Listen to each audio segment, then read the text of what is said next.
But yeah, I think there's a lot of frustrated people. I think men and women are both frustrated that the modern man is a total wimp, total coward. He has low-level skills, maybe no skills, is, generally useless. And there's a culture of affirming their uselessness to each other. Jake says, Derek, I respect what you do with your life and how you built it. I get the feeling society doesn't care what happens to men anymore. Do you think the modern male is being forgotten? I think that the historical male is being forgotten by some, and that's a mistake. So the modern male is a dumbass. It's like a wholesaler. So it's like a wholesaler of real estate. That's generally, you could call that a dumbass. And you'd be right 9 out of 10 times. So the modern guy is brainwashed with the idea that it's acceptable to other men or desirable by women to be a pussy and a bitch. And I just have a different perspective of that. So I don't go along with any of this political correct nonsense. That a person that values political correctness over factual correctness just means reality. That's not sexist. That's not racist. That's not any kind of ism or no. It just means reality. Factual correctness means reality. It means you're aware of physics. It's like actual science, not fake science that you see on TV.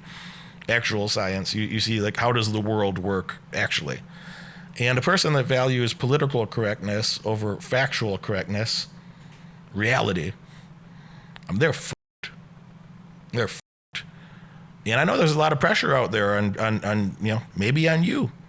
There's a lot of pressure out there for people to go along with, whatever the nonsense TV narrative is. You have a lot of censorship today where a few corporations own all of the television channels. There's a few, global conglomerates that own basically, everything that's published, all the magazines, newspapers, television. There's very few people actually control that. And then the social media is also run by some of these people that are, partial do-gooders and partially just the most evil, communists that the world's ever seen, where you have, if you cared about reality, you don't have to censor other people's views. Reality is strong enough to defend itself. Real science is strong enough to stand by itself. So when they have to censor something, the things that get censored are often the truth. And the other thing that a young man and some women are falling victim to is the idea that, I might offend someone. No, serious people aren't offended. Comedy is under attack. You can't tell a joke anymore.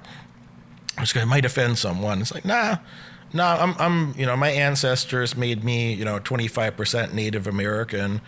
50%, my ancestors on my dad's side were Jews, so I'm half a Jew, quarter Native American. I'm not offended by a Jew joke. I'm not offended by an Indian joke. Other people out there that are serious about their life, nobody's offended by jokes about race or sex or this is a few do-gooders. They're not actually do-gooders, but they're mostly losers. But they purport to be do-gooders, and they're really do-nothings. They do nothing. They do nothing. They create nothing. They contribute nothing. They're really nobodies. But somehow, society has been duped to value the opinion of a few of these losers that do nothing. But they want to should say that you might offend someone, or you might it might hurt someone's feelings, or you're a bad person if you don't go along with whatever today's political correct bullshit is. So just don't fall into that trap. Just don't fall into that trap. That I think there's a lot of young people that are very confused. I think there's plenty of old people that are confused, but there's a lot of young people that are very confused and very frustrated.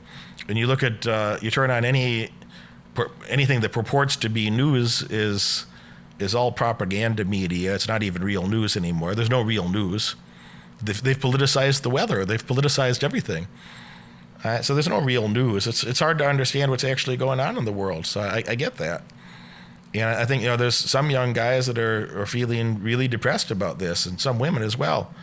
And then imagine the frustration of a woman, where her biology is telling her to find a high quality, strong man, a guy who is, smart and competent and able to look after her a bit, or, help her, that contribute to her life in some way. And imagine the frustration of a woman when, all the guys of your generation are a bunch of pussies. That's got to be deeply frustrating for a woman as well when, it's got to be deeply frustrating. I feel bad for anybody that goes along with that bullshit. I really do. If you poor suckers, if you believe in political correctness should be valued more than factual correctness, you deserve the misery that's about to ensue.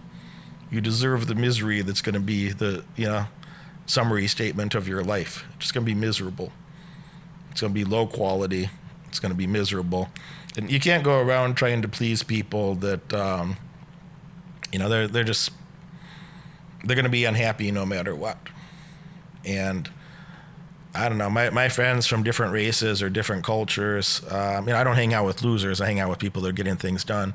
But nobody's offended by a dirty joke. Nobody's offended by, just life.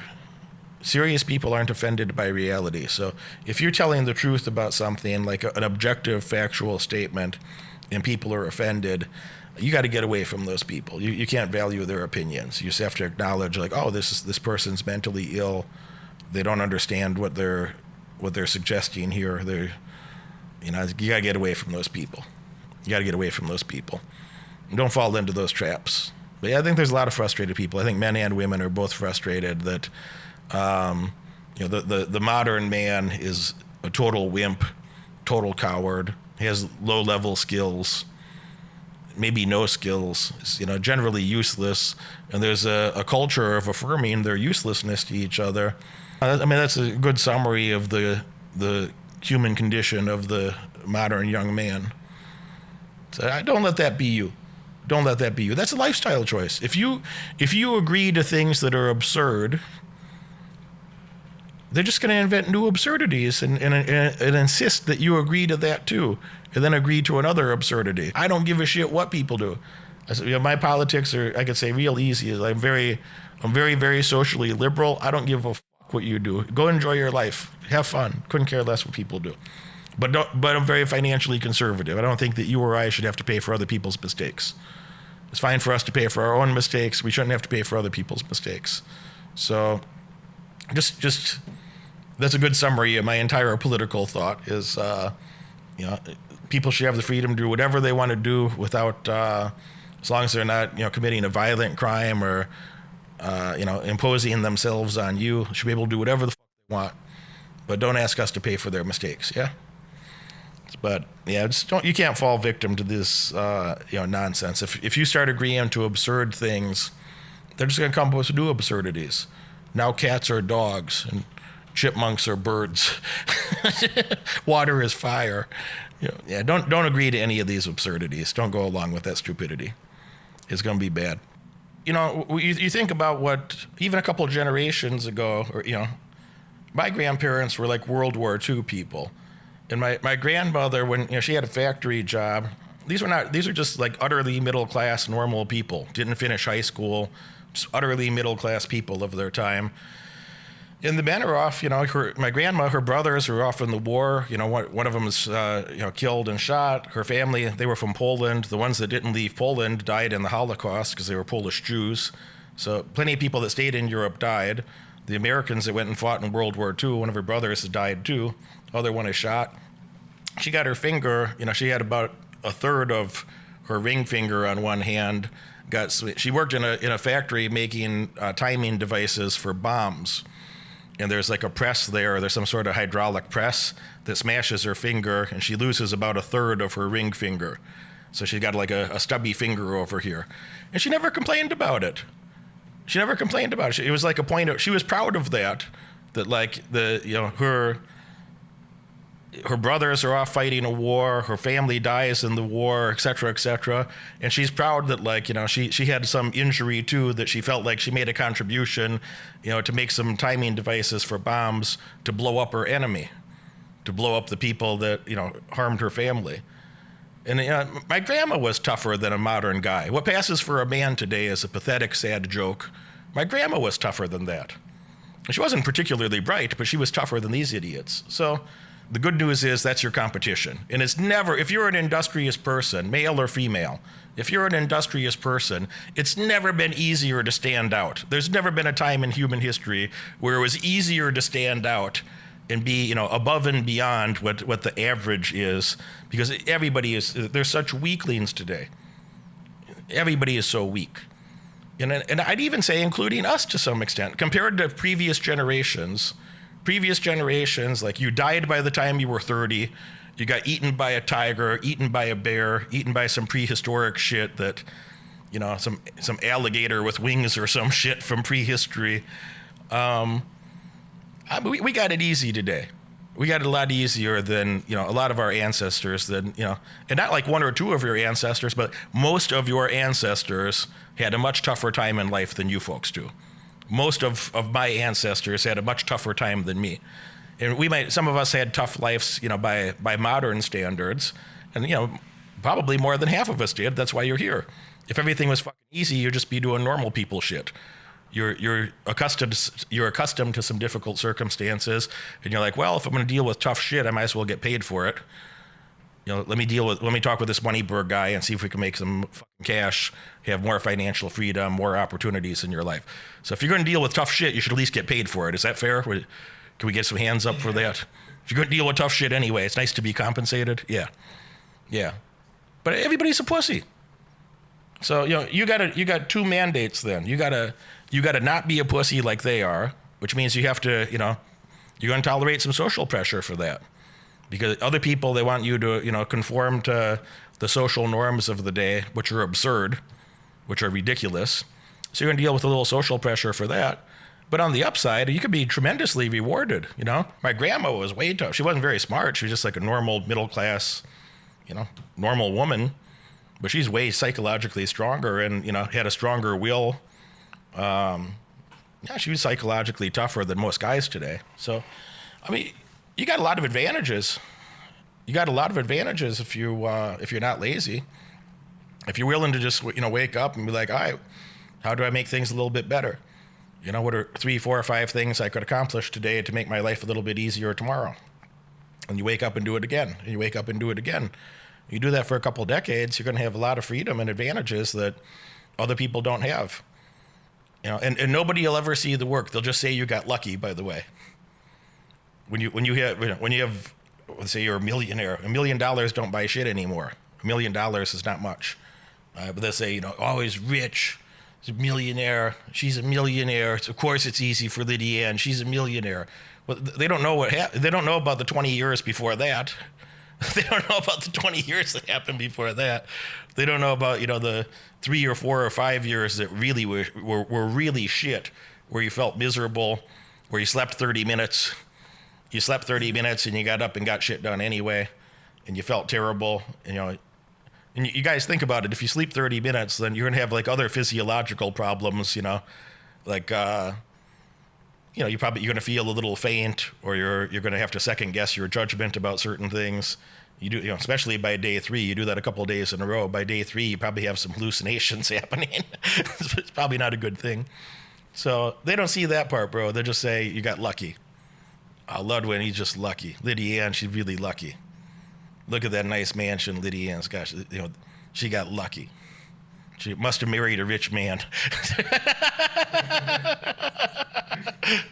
They'll say the same thing about you, Ludwig. Must have married a rich man. Look, he got lucky. So, it's a crazy world, man. And I was with my buddy Henry Cejudo. He came to Las Vegas. Some of you were there. He was in Vegas with me a few weeks ago. Henry Cejudo, for people that don't know, he got a gold medal in Olympic wrestling. He's the youngest American to get a gold medal in anything, in any Olympic activity. He's the youngest American to ever get a gold medal. And he also is a champion at UFC in 2 different weight divisions. So he's one of there's only 4 people in the world ever that had 2 belts at the same time at UFC, 2 weight divisions. So that's Henry Cejudo, Amanda Nunes, Daniel Cormier, and Conor McGregor. And even if you don't watch UFC, you probably know Conor McGregor's name, but there's only 4 people that ever did that. And on top of that, Henry got himself a gold medal in the Olympics. So he's the only person that's got a gold medal and that belt. Anyway, Henry was saying, like, somebody asked him about, is it this idea, like, is it lonely at the top type of thing? And he said, hell no. He's like, the journey can be lonely. When you're working your ass off every day and nobody knows and nobody cares, that can be a bit lonely. But, when you're the fucking champ, when he calls himself Triple C, the triple champ, because, champ at Olympic wrestling and champ in 2 weight divisions.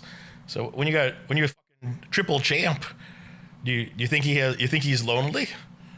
You got plenty of people want to hang out with him now. Plenty of people want to hang out with him. They don't know when he was a teenager, he didn't even have a home to live in. He didn't have a family home, didn't have a family, didn't have a home. He lived at the Olympic Training Center for 3 years. He said he'd wake up, he'd go, he'd walk out of his room. He said 20 feet one way, the kitchen was just right there. He'd go get some food. He walked down the hallway 50 feet the other way. That was his training room where the wrestling mats were. He calls it his sanctuary. So he'd go get some, he'd wake up, go get some food, and spend his day in his sanctuary working on wrestling. And it's unheard of for a young man like that, for a teenage boy to win a gold medal over other people that are, older, more experienced, etc. So, he says, the journey can be lonely. But, when you're the champ, everybody wants to invite you to, drink champagne, come to my party, come to this event, come to that event. So, most people won't do it. Most people give up early. So, you can't do that. You got to be, and bro, by the way, Ludwig and anybody else is like, there's plenty of days I wake up and I don't feel like doing something. And you're going to have that same experience. But if you set a goal, you have to be more concerned about your long-term goal than your short-term emotions. So if you set a goal, you have to say, all right, it's okay to wake up, but I wouldn't hide the frustration. If you feel a little frustrated or you feel like, man, I really don't want to do that shit today. And then you can admit that to yourself, say, man, I really don't feel like it today. But then you also remind yourself next, I got to go do the thing I'm supposed to do. Doesn't matter what you feel like. If you got a goal, you got to go accomplish your goal. I was living on my coach's living room on a mattress. I ended up just bouncing at a bar. I'd been a cop, I quit my job. And Derek Moneyberg presents 10 Commandments of Wealth. Took the gamble on myself to become a successful professional fighter and make it to the UFC or Pride. And at the time, am I making a sacrifice right now, or am I just investing in a better future? So it's easier for me to make those decisions when I think about it. Is like, oh, yeah, absolutely. And now that you mention it, having to actually really process and think about it, I think that word sacrifice is kind of like, I believe it's the word that the ones at the top kind of use to make everyone else feel better about it. Because when you're at the top, now you realize that was an investment. Was everything just golden and easy and handed to you, or do you have a little struggle yourself along the way? No. Yeah, in 2013 and 2015, I was living out of my car, full time, and I was too proud to ask for help. Like, how ridiculous is that? You're living out of your car and you think you know it all. And 2015, that's when I kind of I knew that I didn't know it all. So why not find experts in that and really shortcut that? I thought I was going to just chip away. I thought I was just going to read books till I was an expert. I never really talked to anyone that actually did it. It's been about a week since I've joined the 10 Commandments of Wealth program, and there's so many interviews that are offered in this program. I'm inside the Derek Moneyberg 10 Commandments of Wealth program. This is an awesome program that you're gonna love. I'm gonna use the principles and the knowledge from this program to help me boost my leads in my marketing firm. Buy this program, it's a wonderful investment for your future. You won't regret it and you'll absolutely love it.